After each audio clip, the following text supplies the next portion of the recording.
नमस्कार. Prime time महाराष्ट्रामध्ये मी सुहास आपल्या सगळ्यांचं स्वागत करतो. छत्रपती संभाजीनगरमध्ये आज पंचायत समितीच्या सभापती आणि उपसभापतीच्या निवडणुकीच्या वेळी एखाद्या चित्रपटामध्ये शोभेल असा राडा बघायला मिळाला. आज दुपारी 2 वाजता सभापती आणि उपसभापती पदाची निवडणूक होणार आहे आणि तत्पूर्वी उद्धव ठाकरेंच्या शिवसेनेचे 3 सदस्य हे नॉट रिचेबल आहेत, हे गायब आहेत आणि त्यावरूनच ठाकरे सेनेचे जे नेते आहेत किंवा विधान परिषदेचे जे आमदार आहेत अंबादास दानवे हे आज सकाळी मैदानात आले, म्हणजे पंचायत समितीच्या प्रांगणात आले आणि तिथं त्यांनी अक्षरशः राडा घातलेला आहे. ही शिवसेना आहे, गप्प बसणार नाही. या थाटात त्यांनी भाजपच्या एका नेत्याला सुनावलाय. एवढंच नाही तर त्यांनी त्या नेत्याची कॉलर सुद्धा पकडली आणि मारामारी सुद्धा केली आहे.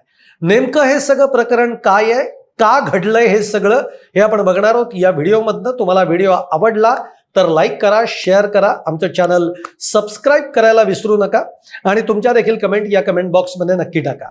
मित्रहो, आपल्या सगळ्यांना माहिती आहे की जिल्हा परिषद असेल किंवा पंचायत समितींच्या निवडणुका ज्या आहेत या नुकत्याच सगळ्या पार पडलेल्या आहेत. महाराष्ट्राचं एकूण चित्र जर आपण बघितलं तर जिल्हा परिषदेमध्ये भाजपनी खूप मोठी झेप घेतली आहे. 1 नंबरचा पक्ष भाजप झालेला आहे. पण त्या खालोखाल जिल्हा परिषद असेल, पंचायत समिती असेल, यामध्ये एकनाथ शिंदेची शिवसेना आणि अजित पवार गटाची राष्ट्रवादी ही दुसऱ्या नंबरवर असल्याचं देखील आपल्याला बघायला मिळत आहे. छत्रपती संभाजीनगरमध्ये सुद्धा अशाच पद्धतीचं चित्र आहे. ते म्हणजे जिल्हा परिषदेच्या निवडणुकीमध्ये भाजप हा सर्वाधिक मोठा पक्ष आहे, पण पंचायत समितीच्या निवडणुकीचे जे निकाल आहेत त्याच्यामध्ये जर आपण लक्ष दिलं तर आपल्याला कळतं की आत्ताची जी सभापती आणि उपसभापतीची निवडणूक होतीये यासाठी पुरेसं संख्याबळ हे भाजपकडे नाही आहे.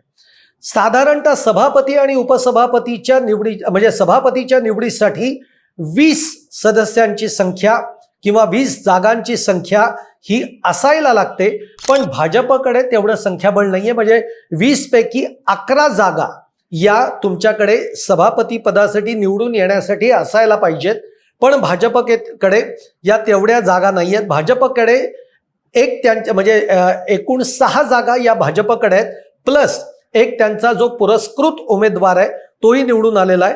त्यामुळे एकूण भाजपकडे जागांची संख्या बघितली तर ती होते 7. एकनाथ शिंदेच्या शिवसेनेकडे आहे 6 आणि उद्धव ठाकरेंच्या शिवसेनेकडे आहे 4. अशी एकूण संख्या जर बघितली, चर्चा अशी सुद्धा आहे की एकनाथ शिंदेची शिवसेना आणि उद्धव ठाकरेंची शिवसेना एकत्र येऊन सभापती आणि उपसभापतीची निवडणूक हे करणार आहेत.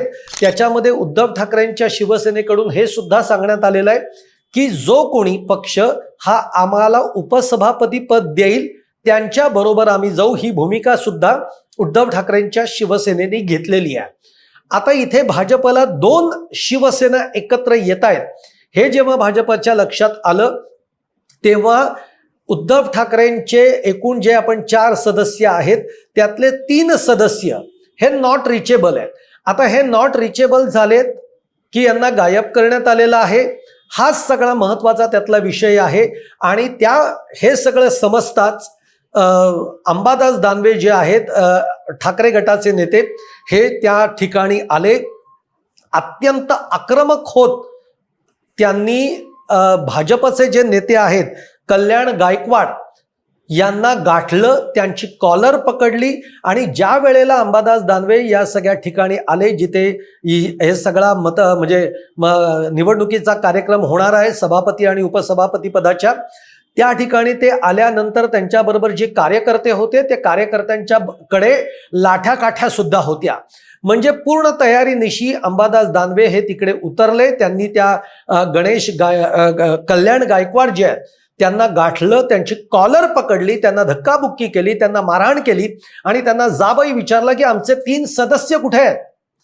ही शिवसेना आहे, हे तुम्ही विसरू नका, याचे परिणाम अत्यंत वाईट होतील, अशा शब्दांमध्ये अंबादास दानवे यांनी कल्याण गायकवाड यांना सुनावलेला आहे. अंबादास दानवे यांचं असं म्हणणं आहे की पैशाच्या जोरावर आणि पोलिसी धाक दाखवत आमच्या 3 सदस्यांना भाजपने गायब केलेलं आहे. आता काही वेळात आम्हाला समजेलच की नेमका याच्यामध्ये कशाचा वापर करण्यात आलेला आहे. पैशाचा वापर करण्यात आलेला असेल तर त्याचे पुरावे सुद्धा आम्ही थोड्या वेळात आमच्यापर्यंत येतील, ते सुद्धा आम्ही समोर सादर करू. परंतु आता आम्ही गप्प बसणार नाही, अशा पद्धतीची थेट भूमिका ही अंबादास दानवे यांनी घेतलेली आहे. त्यामुळे या ठिकाणी अंबादास दानवेंचा जो सगळा आक्रमक पवित्रा होता तो आपल्याला बघायला मिळाला. आणि ज्या पद्धतीचं तिथलं वातावरण होतं, एखाद्या, मी जसं पहिल्यांदा म्हटलं, एखाद्या चित्रपटामध्ये शोभेल असा राडा या ठिकाणी बघायला मिळालेला आहे. अंबादास दानवे एवढंच बोलून थांबलेले नाहीत. अंबादास दानवे यांनी भाजपवर गंभीर आरोप केलेला आहे की इथे भाजपकडे तेवढं संख्याबळ नाही आणि आम्ही आमचे उमेदवार आम्ही काही पक्षांबरोबर बोलतो आहोत, आमच्या बोलाचाली सुरू आहेत हे लक्षात येताच भाजपने हा डाव साधलेला आहे. आमच्या 3 सदस्यांना गायब केलेला आहे. आणि चर्चा तर अशी रंगलेली होती की एकनाथ शिंदेची शिवसेना आणि उद्धव ठाकरेंच्या शिवसेनेनं भाजपला दूर ठेवण्यासाठी या सगळ्या सभापती आणि उपसभापती पदाच्या निवडणुकीच्या प्रक्रियेतनं त्यांना दूर ठेवण्यासाठी हे दोघं एकत्र येणार होते.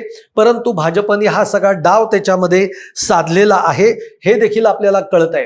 आता यामध्ये अंबादास दानवे यांनी असंही म्हटलेलं आहे की आमचे जे 3 सदस्य आहेत यांनी आता समोर यावं, पक्षाचं जे काही भूमिका आहे या पक्षाच्या भूमिकेशी या सदस्यांनी प्रामाणिक राहावं, अन्यथा त्यांना पक्ष शिस्तीचा भंग केल्याच्या प्रकरणी त्यांना देखील कायदेशीर किंवा कठोर कारवाईला त्यांनाही सामोरं जावं लागेल, अशा पद्धतीचा इशारा हा अंबादास दानवे यांनी दिलेला आहे. आपल्या सगळ्यांना माहिती आहे की महाराष्ट्रभर जिल्हा परिषदेच्या निवडणुका झालेल्या आहेत, निकाल भाजपच्या बाजूने लागलेत. आश्चर्याची गोष्ट अशी आहे की तुम्ही पश्चिम महाराष्ट्राचा जर का विचार केलात तर पश्चिम महाराष्ट्रामध्ये पुणे असेल, सातारा असेल, सांगली असेल, कोल्हापूर असेल, या ठिकाणी जिल्हा परिषदाचे अध्यक्ष कोण याची निवड सुद्धा अजून झालेली नाही. कारण तिथे सुद्धा भाजप, एकनाथ शिंदेची शिवसेना आणि राष्ट्रवादी यांच्यामध्ये खूप मोठ्या प्रमाणामध्ये रस्सीखेच सुरू आहे. अगदी म्हटलं ना तर जोरदार चढाओढ तिकडे लागलेली आहे. आणि त्यामुळे अजूनही जिल्हा परिषदेच्या अध्यक्षांची निवड या ठिकाणी होऊ शकलेली नाही. भाजप ती होऊ देत नाहीये. कारण काही ठिकाणी अशी स्थिती आहे की एकनाथ शिंदे आपले अध्यक्ष, एकनाथ शिंदेची शिवसेना आपला अध्यक्ष तिथे नेमू शकतो, परंतु भाजप या ठिकाणी सगळ्यामध्ये मोडता घालताय, अशी देखील स्थिती किंवा असं देखील चित्र हे आपल्याला बघायला मिळतंय. अगदी मुंबई महापालिकेचं देखील एक उदाहरण जर आपण घेतलं तर प्रभाग समितींची जी आता अध्यक्षपदाची जी काही निवडणूक झाली त्याच्यामध्ये सुद्धा उद्धव ठाकरेंच्या 2 नगरसेवकांनी भाजपच्या नगरसेवकाच्या नावाच्या पुढे आपल्या स्वाक्षऱ्या केलेल्या आहेत. आता असं म्हटलं जात आहे की त्यांनी चुकून केल्यात. आता या चुकून केल्या आहेत का जाणीवपूर्वक केल्या आहेत की करायला भाग पाडलेले आहेत, हा जसा एक प्रश्न उद्भवतो तशी स्थिती ही छत्रपती संभाजीनगरमध्ये या पंचायत समितीच्या सभापती आणि उपसभापती पदाच्या निवडणुकीच्या वेळी ही बघायला मिळालेली आहे. प्रचंड राडा, प्रचंड तणाव हा या ठिकाणी निर्माण झालेला आहे. 2 वाजता आता या सगळ्या प्रक्रियेला सुरुवात जी होणार होती तो थोडासा विलंबाने ती सुरुवात होताना देखील आपल्याला बघायला मिळतीये. पण या ठिकाणी अंबादास दानवेंनी ज्या पद्धतीची आक्रमक भूमिका घेतलेली आहे आणि त्यांनी थेट भाजपचे कल्याण गायकवाड आहेत त्यांची कॉलर पकडून त्यांना जाब विचारलाय की आमचे सदस्य हे कुठे आहेत, त्यांना आमच्या समोर आणा. अशा पद्धतीचं एकूण वातावरण हे सध्या छत्रपती संभाजीनगरमध्ये तणावाचं वातावरण निर्माण झाल्याचं आपल्याला बघायला मिळत आहे. याचे अपडेट्स काय असतील हे देखील आपण तुमच्यापर्यंत आम्ही नक्की पोहोचवू. पण हा व्हिडिओ जर तुम्हाला आवडला असेल तर लाईक करा, शेअर करा, आमचं चॅनल सबस्क्राईब करायला विसरू नका आणि तुमच्या देखील कमेंट या कमेंट बॉक्समध्ये जरूर टाका.